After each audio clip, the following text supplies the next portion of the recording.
नमस्कार, जय हिंद, वंदे मातरम दोस्तों। स्वागत है आप सभी का हमारे यूट्यूब चैनल स्टडी पॉइंट्स में। आरआरबी ग्रुप डी 2025 के लिए रीजनिंग की क्लास होने वाली है। प्रैक्टिस सेट 10वां आपका ये होने वाला है। इससे पहले हमने 9 प्रैक्टिस सेट आपको कंप्लीट करा दिए हैं। जिन्होंने वो वीडियो नहीं देखे हैं तो आप लोग जाकर देख सकते हैं। डिस्क्रिप्शन बॉक्स में उनका लिंक दे दिया जाएगा। तो वीडियो को आप लोग बहुत ही ध्यान से देखिएगा। क्वेश्चन बहुत ही अच्छे लेवल के यहाँ पर हम आपके लिए लेकर आए हैं। और वीडियो को सबसे पहले आप लोग कर दीजिएगा लाइक और शेयर। चैनल से पहली बार आए हैं तो चैनल को सब्सक्राइब कर लीजिएगा, बेल आइकन को प्रेस कर लीजिएगा, जिससे कि आने वाली वीडियो का नोटिफिकेशन आपको समय से मिल सके। तो चलिए शुरू करते हैं आज का इम्पोर्टेंट लेक्चर। तो पहला क्वेश्चन आपके सामने यहाँ पर दिया है। क्वेश्चन क्या कह रहा है, दी गई संख्या श्रृंखला में ऐसी कितनी विषम संख्याएं हैं जिनके ठीक बाद में एक सम संख्या और ठीक पहले एक सम संख्या है। तो क्वेश्चन में ये पूछा गया है कि ऐसी कितनी विषम संख्याएं हैं जिनके ठीक पहले एक सम संख्या हो और ठीक बाद में एक सम संख्या हो। तो ऐसी संख्याएं हमें पहचाननी है। तो हमें पता है कि सम और विषम संख्याएं आपको यदि नहीं पता है तो हम आपको बता देते हैं। देखिएगा, जो संख्याएं 2 से पूर्णतया विभाजित होती हैं उनको हम कहते हैं सम संख्याएं। जैसे कि उदाहरण के तौर पर 2 हो गया, 4 हो गया, 6, 8, ठीक है, जिनमें 2 का पूरा पूरा भाग चला जाता है तो उनको हम कहते हैं सम संख्याएं, ठीक है, जिसको हम इवन नंबर बोलते हैं। और ऑड नंबर, ऑड बोलते हैं विषम संख्याओं को। विषम संख्याएं कौन होती हैं, जैसे कि 1 है, 3 हो गया, 5 हो गया, 7 हो गया, ठीक है, ये सारी की सारी आपकी विषम संख्याएं होती हैं। इतनी बात सभी को क्लियर है, ठीक है। अब यहाँ पर क्वेश्चन क्या कह रहा है उसको देखते हैं। ऐसी कितनी विषम संख्याएं हमें यहाँ पर पहचाननी है जिनके ठीक पहले एक सम संख्या हो और ठीक बाद में एक सम संख्या हो, ठीक है। तो देखिएगा, सबसे पहले 1, 5, ये देखिएगा एक विषम संख्या है 5, ये हमने देख लिया। अब कह रहा है कि इसके पहले क्या एक सम संख्या है, देखिएगा 1 है, ये सम संख्या तो नहीं है, तो ये वाला नहीं होगा, क्लियर है। आगे देखिएगा, ये यहाँ पर 6, ये तो सम संख्या हो गई। अगली देखिएगा, ये जो 3 लिखा है ये कैसी है, आपकी विषम संख्या है। और इसके पहले देखिएगा ये 6 है और ये 2 है बाद में, ठीक है। तो पहले भी एक सम संख्या है और बाद में भी एक सम संख्या है। तो इसका मतलब है कि ये एक सेट हमारा यहाँ पर कंप्लीट हो गया। आगे देखते हैं। अब यहाँ पर ये तो सम हो गई संख्या। अगली देखिएगा, ये एक विषम संख्या है, ठीक है, 7। इसके पहले भी देखिएगा ये एक सम संख्या हो गई और एक ये सम संख्या बाद में भी हो गई। तो एक सेट हमारा ये बन जाएगा। अगला देखते हैं। यहाँ पर देखिएगा, ये एक विषम संख्या है, ठीक है, इसके पहले एक सम संख्या, इसके बाद में एक सम संख्या, ठीक है। तो ये भी हमारा एक सेट बन जाएगा। तो टोटल सेट कितने बन गए, 1, 2, 3। तो 3 सेट बन गए। आंसर हो जाएगा ऑप्शन नंबर बी, 3, ठीक है। समझ में आ गया। तो हमने यहाँ पर गिन लिया, क्या क्वेश्चन कह रहा था कि ऐसी कितनी विषम संख्याएं हैं जिनके पहले एक सम संख्या हो और एक बाद में सम संख्या हो। तो कितने सेट बनेंगे, 3 बनेंगे। क्लियर है सभी को, बहुत ही अच्छे से हमने आपको समझाया है। आगे चलते हैं, अगला क्वेश्चन देखते हैं। अगला क्वेश्चन क्या कह रहा है, उस संख्या जोड़ी का चयन करें जिसमें संख्याएं समान रूप से संबंधित हैं जैसा कि दिए गए जोड़े में है। तो जिस तरीके से यहाँ पर दिया गया है 179:85, ठीक है, तो इसी तरीके से आपको पहचानना है इन 4 ऑप्शंस में से कौन सा आंसर आपका होगा। देखिएगा, यहाँ पर क्या किया गया है, यदि हम इन सभी डिजिट को जोड़ दें आपस में, 1 + 7 + 9 कितना आ जाएगा, 1 और 7 8, 8 और 9 17। तो 17 आ गया ये जोड़ के, ठीक है। अब 85 कैसे बना होगा, 17 में यदि हम 5 का गुणा कर दें तो कितना आ जाएगा, 85, ठीक है। तो इस तरीके से 85 बना है। अब यही फार्मूला यहाँ पर अप्लाई करना है। देखिएगा, सबसे पहले डिजिट को जोड़िएगा, 3 और 2 इनको जोड़ेंगे तो 5, 5 में 5 का गुणा करेंगे तो 25 आएगा, लेकिन ये 69 है, ये नहीं होगा, ठीक है। अगला देखते हैं ऑप्शन बी, 7 7, 7 7 जोड़ेंगे तो कितना हो जाएगा, 14 हो जाएगा, ठीक है। और 14 में 5 का गुणा करेंगे तो कितना आ जाएगा, 70।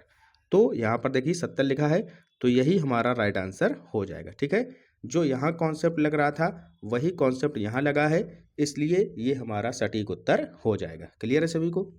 आगे चलिएगा, अगला क्वेश्चन देखते हैं। अगला क्वेश्चन बहुत ही अच्छा क्वेश्चन है। यहाँ पर हमें ज्ञात करना है कि ये प्रश्नवाचक चिन्ह के स्थान पर कौन से डिजिट आपके आएंगे। तो देखिएगा, क्या यहाँ पर रिलेशन बनना है, टी से देखिएगा यहाँ पर बना W, तो कितना हुआ, +3 होगा, ठीक है। W से फिर आ गया यहाँ पर Z +3। इन सभी की आपको प्लेस वैल्यू दिमाग में रखनी है, जैसे कि T की प्लेस वैल्यू होती है 20, W की 23, Z की 26, उसके बाद फिर से यहाँ पर +3 होगा तो C आ जाएगा। ठीक है, इसी तरीके से जब आगे जाएंगे तो फिर से +3 हो जाएगा तो +C, यानी C की प्लेस वैल्यू 3 होती है, 3 में 3 प्लस होगा तो 6, 6 प्लेस वैल्यू किसकी होती है? F की, तो क्या आ जाएगा? F आ जाएगा। तो G वाला ये ऑप्शन गलत हो जाएगा। क्लियर है? इसी तरीके से U से R हुआ यानी कि -3 हुआ, R से फिर O हुआ, फिर -3 होता है यहाँ पर। ठीक है, O से फिर L हुआ, फिर से यहाँ पर -3 हुआ, और L से फिर से यहाँ पर जब -3 करेंगे तो L की प्लेस वैल्यू होती है 12, और 12 में 3 माइनस करेंगे तो 9, और 9 प्लेस वैल्यू होती है I की। तो FI, यहाँ पर देखिएगा FJ है, ये भी गलत। तो अब बचे आपके पास 2 ऑप्शन। क्लियर है? अब 2 ऑप्शन में देखिएगा कौन सा होगा, या तो ये होगा या B होगा। ठीक है, आगे देखिएगा L से क्या हो रहा है यहाँ पर P। L की प्लेस वैल्यू कितनी होती है? 12, P की 16, तो +4 हुआ। यहाँ पर देखिएगा फिर से +4 हुआ, 20 हो गया, 20 में फिर से +4 हुआ तो ये 24 हो गया x की प्लेस वैल्यू, और 24 में फिर से जब हम +4 करेंगे तो कितना आ जाएगा? 28, और 28 का मतलब B। ठीक है, B आ जाएगा। तो हमने FI निकाल चुके थे पहले, और B ये आ जाएगा। तो कहाँ पर दिया है? देखिएगा ऑप्शन ए में दिया है, तो यही राइट आंसर हो जाएगा, ये गलत हो जाएगा। ठीक है, समझ में आ गया? क्लियर है सभी को? अगला क्वेश्चन देखिएगा, कौन सी आकृति यहाँ पर प्रश्न आकृति के पैटर्न को पूरा करेगी? बताइएगा कौन सी आकृति है। तो चलिएगा पूरा करते हैं। यहाँ पर देखिएगा स्टार नुमा आकृति हमें बनानी है, तो इस तरीके से अगर हम नीचे ऐसे कर देंगे तो देखिएगा ये स्टार बन गया। क्लियर है? इसी तरीके से यहाँ पर बना दीजिएगा, इस तरीके से बन जाएगा। क्लियर है? ये जो ऐसा तीर घूमा है तो ये इधर आ जाएगा, इस तरीके से आ जाएगा तीर आपका। ठीक है, इसके बाद ये जो सर्कल है ये पूरा ऐसे यहाँ पर आपका कंप्लीट हो जाएगा। क्लियर है? इस तरीके से। तो देखिएगा ऐसी आकृति कहाँ पर है? ये तो गलत हो जाएगा, ये भी गलत हो जाएगा, ये भी गलत हो जाएगा। कहाँ पर है? ऑप्शन ए में। तो यही हमारा राइट आंसर हो जाएगा। क्लियर है सभी को? बहुत ही सिंपल है। अगला क्वेश्चन देखिएगा, अगला क्वेश्चन बहुत ही अच्छे से करिएगा। ठीक है, यहाँ पर देखिए लिखा है यदि A गुणा B, A गुणा B का अर्थ है A B का पुत्र है, A प्लस B का अर्थ है A जो है B का पिता है। ठीक है, A डिवाइड बाई B का अर्थ है A B की पुत्री है, और A माइनस B का अर्थ है A B की पत्नी है। तो अभिव्यक्ति दी गई है ये आपकी, ये आपको बनाना है, और इसमें पूछा गया है कि B जो है A से किस प्रकार संबंधित है। तो चलिएगा यहाँ पर हम बनाते हैं। देखिएगा B divide by C, B divide by C, तो डिवाइड बाई का मतलब यहाँ पर क्या दिया है? देखिएगा डिवाइड बाई ये दिया है, तो क्या मतलब है कि B जो है C की पुत्री है, B जो है वो C की पुत्री है, तो B पुत्री हो गई, यानी कि ये फीमेल हो गई C की। ठीक है, इतना समझ में आ गया। आगे देखिएगा C minus A, C minus A, minus का अर्थ क्या दिया गया है? C माइनस A, इसका अर्थ है कि C जो है वो B की पत्नी है। ठीक है, C माइनस A हमें निकालना है, तो C क्या हो जाएगा? A की पत्नी हो जाएगी। ठीक है भैया, तो A की पत्नी हो जाएगी C, तो C क्या हो गई? फीमेल किसकी? A की। A क्या हो गया यहाँ पर? मेल। क्लियर है इतनी बात? आगे देखिएगा लिखा है A प्लस D, तो A प्लस D, प्लस का संबंध क्या है? प्लस का संबंध यहाँ पर दिया है, प्लस का संबंध क्या है? कि पिता है। तो यहाँ पर हो जाएगा A पिता है किसका? D का।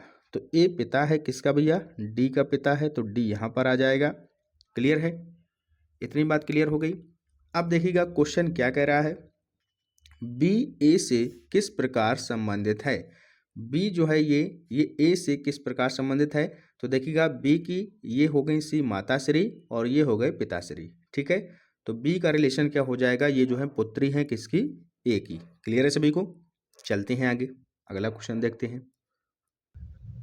अगला क्वेश्चन दिया है, अगर 4 गुणा 2 गुणा 6 बराबर 1626 है, 3 गुणा 7 गुणा 4 बराबर 974 है, तो आपको बताना है 5 गुणा 6 गुणा 8 बराबर क्या होगा। तो देखिएगा बहुत ही सिंपल क्वेश्चन है, कैसे करेंगे? 4 इंटू 2 इंटू 6, इसके बराबर दिया गया है 1626। कैसे बना? 4 का स्क्वायर करेंगे तो क्या आ जाएगा, 16 आ जाएगा। ये दो सेम एज इट इज ऐसे लिखा गया है, ये 6 को भी ऐसे ही उतार दिया गया है, ठीक है। तो बन गया 1626। इसी तरीके से 3 गुणा 7 गुणा 9, 3 का सबसे पहली वाली संख्या का क्या करना है, स्क्वायर करना है। तो 3 का स्क्वायर 9, 7 को ज्यों का त्यों लिख दिया है, 4 को भी वैसे लिख दिया है, ठीक है। इसी तरीके से 5 गुणा 6 गुणा 8 का करना है, 5 गुणा 6 गुणा 8, पहली संख्या का स्क्वायर, बाकी सेम वही उतार दीजिएगा 6 और 8, 2568 इसका राइट आंसर हो जाएगा, ऑप्शन नंबर ए। क्लियर है सभी को? बहुत ही सिंपल क्वेश्चन था। अगला क्वेश्चन, ये क्वेश्चन ध्यान से करिएगा, बहुत ही अच्छा क्वेश्चन है। देखिएगा कैसे करना है, यहाँ पर इसको हम ऊपर खिसका देते हैं। देखिएगा क्या कह रहा है, यदि m is greater than k minus j और less than l dollar n, ठीक है। तो k n से कैसे संबंधित है ये आपसे पूछा गया है। तो देखिएगा m ग्रेटर देन k, अब ग्रेटर देन का सिंबल बताइएगा क्या कह रहा है। ग्रेटर देन देखिए ये है, x जो है ग्रेटर देन है y से, इसका मतलब है कि x is the sister of y, यानी कि x जो है वो y की सिस्टर है, बहन है, ठीक है। तो इसी तरीके से m is greater than k का मतलब क्या हो जाएगा, m जो है वो बहन हो जाएगी किसकी, k की। तो m क्या हो जाएगी भैया, बहन हो जाएगी, यानी कि ये फीमेल हो जाएगी, ठीक है। फीमेल हो जाएगी किसकी भैया, k की। क्लियर है इतनी बात? आगे चलिएगा। अब देखिएगा लिखा है k माइनस जे, तो माइनस का अर्थ क्या दिया है, माइनस का अर्थ यहाँ पर दिया है फादर का। तो क्या हो जाएगा, k फादर हो जाएगा j का, k क्या हो जाएगा, फादर, यानी कि मेल हो जाएगा, किसका हो जाएगा भैया, ये हो जाएगा j का, j आ जाएगा नीचे, ठीक है। आगे लिखा है j is less than l, अब लेस देन का मतलब क्या दिया है, ब्रदर।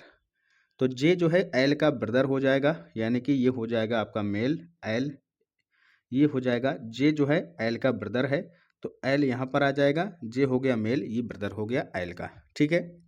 आगे लिखा है l डॉलर n, तो डॉलर का सिंबल जो है ये क्या कह रहा है कि ये कह रहा है मदर, ठीक है। डॉलर का मतलब है कि मदर होगी l किसकी, n की। तो l की जो है यहाँ पर n से क्या संबंध हो जाएगा, l मदर होगी किसकी भैया, n की, तो n आ जाएगा आपका नीचे, ठीक है। n नीचे आ जाएगा, ये मदर है तो ये हो जाएगी फीमेल, ठीक है। f से हमने लिख दिया फीमेल। अब कह रहा है के n से कैसे संबंधित है, के जो ये आपका दिया है ये n से कैसे संबंधित है। अब देखिएगा n की मम्मी l हैं, l के पिताजी के हैं, तो इसका मतलब क्या हो गए, के n के क्या हो गए, नाना, ठीक है, यानी कि ग्रैंड फादर, दादा या नाना बोल दीजिएगा, या ग्रैंड फादर, ठीक है। तो n का रिलेशन के से क्या हो जाएगा, ये हो जाएंगे नाना, ठीक है। तो यही पूछा गया है कि के एन से कैसे संबंधित हैं, तो के क्या हो जाएंगे, एन के नाना हो जाएंगे, ठीक है। समझ में आ गया? आगे चलिएगा, अगला क्वेश्चन देखते हैं। अगर नहीं आया तो दोबारा हम आपको फिर से बता देते हैं। चलिए एक बार और देख लेते हैं, ठीक है। क्वेश्चन अच्छा है, एग्जाम में पूछा जाता है, आप लोग स्किप बिल्कुल मत करिएगा इसको। कैसे करना है, m is greater than k, तो देखिएगा ग्रेटर देन का मतलब क्या है, सिस्टर। इसमें देखिएगा सबसे पहले पढ़ लीजिएगा ऊपर, x ग्रेटर देन y, यानी कि x is the sister of y, x y की बहन है। उसी तरीके से m बहन हो जाएगी k की, तो m जो है ये यहाँ पर बहन हो जाएगी, यानी कि फीमेल हो जाएगी k की, ठीक है। अब आगे लिखा है k माइनस जे, तो माइनस का अर्थ यहाँ पर देखिएगा फादर का दिया है, तो k जे का फादर हो जाएगा, k फादर हो जाएगा, यानी कि मेल हो जाएगा किसका, जे का, ठीक है। आगे लिखा है j is less than l, तो लेस देन का मतलब है ब्रदर, तो j l का ब्रदर है, तो l का ब्रदर, तो ये क्या हो जाएगा, मेल, l का ब्रदर हो गया, ठीक है। अब l डॉलर n, तो डॉलर का संबंध क्या दिया है, मदर का, तो l जो है वो मदर हो जाएगी n की, तो l मदर हो जाएगी, यानी कि ये फीमेल हो जाएगी किसकी, n की हो जाएगी, ठीक है। अब कह रहा है कि के एन से कैसे संबंधित है, तो के का रिलेशन निकालना है एन से, तो के की बेटी एल है और बेटी की, फिर ये एक और यहाँ पर बेटी हो या बेटा हो हमें नहीं पता, लेकिन हम उसके क्या हो जाएंगे, नाना। कौन, के कह रहा है, तो नाना हो गए, ऑप्शन डी इसका राइट आंसर हो जाएगा। क्लियर है सभी को? अब चलते हैं आगे, अगला क्वेश्चन देखिएगा, ये भी क्वेश्चन बहुत अच्छा है। 5 व्यक्ति हैं M N O P Q, ठीक है, इनके पास कारें हैं। पूछा गया है निम्नलिखित में से किस व्यक्ति के पास कार की दूसरी सबसे अधिक संख्या है, यानी कि सबसे अधिक जिसके पास कारें हैं उसके बाद दूसरे नंबर पर किसके पास सबसे अधिक कार हैं वो आपको बताना है, ठीक है, सेकंड पोजीशन पर। तो देखिएगा पहला पॉइंट क्या दिया है, एम के पास पी और क्यू से अधिक कारें हैं, यानी कि एम के पास पी और ओ से अधिक कारें हैं, ठीक है। क्यू के पास एन से कम कारें हैं, यानी कि एन के पास अधिक हैं क्यू से, ठीक है। अगला दिया है दूसरा पॉइंट, दो व्यक्तियों के पास ओ से अधिक कारें हैं।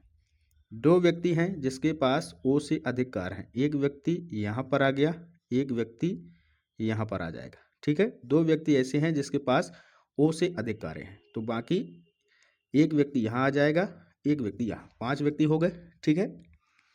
एम के पास पी और क्यू से अधिक कारें हैं। एम के पास जो है वो पी और क्यू दोनों से अधिक कारें हैं, तो इसका मतलब एम यहाँ पर आ जाएगा, ठीक है। आगे कह रहा है एन के पास एम से कम कारें हैं, यानी कि एम क्या कह रहा है, एन के पास एम से कम कारें हैं, तो एन के पास एम से कम कारें नहीं हैं कह रहा है, ठीक है। तो इसका मतलब है कि अधिक है, ध्यान से पढ़िएगा, एन के पास एम से कम कारें नहीं हैं, तो नहीं है का मतलब अधिक हैं, तो एन से अधिक है भैया, तो एन यहाँ पर आ जाएगा, ठीक है। जब कम नहीं है तो अधिक जरूर होगी, ठीक है। तो वही कह रहा है कि एन के पास एम से कम कारें नहीं हैं, तो इसका मतलब अधिक है, तो एम से अधिक किसकी हो जाएंगी, एन की कारें, ठीक है, क्लियर है। अब आगे यहाँ पर कह रहा है कि एम के पास पी और क्यू से अधिक कारें हैं, तो P और Q यहाँ पर भी आ सकते हैं, या इनका स्थान बदल भी सकता है, Q यहाँ आ सकता है या P यहाँ आ सकता है, ठीक है। तो कहीं भी आप इनको रख सकते हैं, बाकी आप यहाँ पर सेम इसको रखेंगे इस तरीके से, ठीक है, क्लियर है। तो ये दो सिचुएशन आपके सामने बनेगी, क्लियर। अब पूछा गया था कि ऐसा कौन सा व्यक्ति है जिसके पास कारों की संख्या दूसरी सबसे अधिक है, तो सबसे अधिक तो हो गई एन के पास, लेकिन सेकंड पोजीशन पर कौन होगा, एम, ठीक है। दोनों सिचुएशन में एम यहाँ पर सेकंड पोजीशन पर होगा, इसीलिए ये हमारा राइट आंसर हो जाएगा एम, ठीक है, क्लियर है सभी को। बहुत ही सिंपल क्वेश्चन था, ध्यान से आप लोग करिएगा। अगला क्वेश्चन, आकृति यहाँ पर दी गई है, बताइएगा यहाँ पर किस प्रकार की आकृति आपसे बनेगी। तो सबसे पहले यहाँ पर हम देखेंगे, ये देखिएगा जो एरो का निशान है ये इस तरीके से यहाँ पर है, ठीक है। अगली जो सिचुएशन यहाँ पर है, ये एरो का सिंबल इधर नीचे की ओर हो गया है, और ये जो ऊपर जो बिंदु टाइप का है ये यहाँ से खिसक कर यहाँ आ गया है, ठीक है, क्लियर है। अब इसी तरीके से आगे देखिएगा, ये जो एरो का सिंबल है फिर से यहाँ पर आ गया है, जैसे कि पहली पोजीशन में था, तो इसी तरीके से जब इधर आएगा तो ये इधर की ओर हो जाएगा, ठीक है। लास्ट पोजीशन में फिर से वही पोजीशन में आ जाएगा जैसे यहाँ पर हुआ था, ठीक है। अब यहाँ पर देखिएगा, ये जो बिंदु है, ये जो बिंदु है ये इस एरो के दिशा में है, लेकिन यहाँ पर देखिएगा एरो के अपोजिट आ गया है ये बिंदु, तो इसी तरीके से यहाँ पर भी एरो के अपोजिट यहाँ पर बिंदु आ जाएगा, ठीक है। तो देखिएगा ऐसी सिचुएशन कहाँ पर बन रही है, एरो के अपोजिट में बिंदु कहाँ पर आ रहा है, यहाँ पर तो दोनों साइड एरो कर दिया है, ये तो गलत हो जाएगा। यहाँ पर एरो की सेम दिशा में है, ये भी गलत। यहाँ पर यहीं पर है सेम, ये भी गलत। तो बचा कौन, ऑप्शन बी, तो यही हमारा राइट आंसर हो जाएगा, ठीक है। बाकी आपका इस तरीके से ये लाइन हो जाएगी, और जो आपके ये स्टार हैं ये इधर की ओर हो जाएंगे, ठीक है, क्लियर सभी को। तो बी ऑप्शन इसका करेक्ट आंसर हो जाएगा। नेक्स्ट अगला क्वेश्चन देखिएगा, क्या कह रहा है, नीचे दी गई आकृतियों में से विषम आकृति आपको चुनना है। तो देखिएगा बहुत ही सिंपल क्वेश्चन है, ध्यान से करिएगा, आंसर आपको मिल जाएगा। यहाँ पर देखिएगा ये सभी जो एरो के सिंबल हैं इनकी जो लेंथ है यानी कि जो लंबाई है वो बराबर है, यहाँ पर भी बराबर है। यहाँ पर देखिएगा एक ऐसा एरो है जिसकी लंबाई छोटी है, ठीक है, तो बिल्कुल सभी में बराबर है। यहाँ पर देखिएगा इसकी लंबाई छोटी दिख रही है, तो यही डिफरेंस हो जाएगा इसमें, ऑप्शन सी इसका करेक्ट आंसर हो जाएगा, विषम आकृति ऑप्शन सी हो जाएगी, ठीक है, क्लियर है सभी को, समझ में आ गया, ठीक है। तो इसी के साथ आज का जो इम्पोर्टेंट लेक्चर होता है यहीं पर हमारा समाप्त। अगर आपने टेलीग्राम चैनल को अभी तक ज्वाइन नहीं किया है तो आप लोग जाकर ज्वाइन कर सकते हैं, डिस्क्रिप्शन बॉक्स में इसका लिंक मिल जाएगा। और वीडियो को आप लोग लाइक शेयर कमेंट जरूर कर दीजिएगा। मिलते हैं अगले इम्पोर्टेंट लेक्चर के साथ, तब तक के लिए पढ़ते रहिए, आगे बढ़ते रहिए। जय हिंद, जय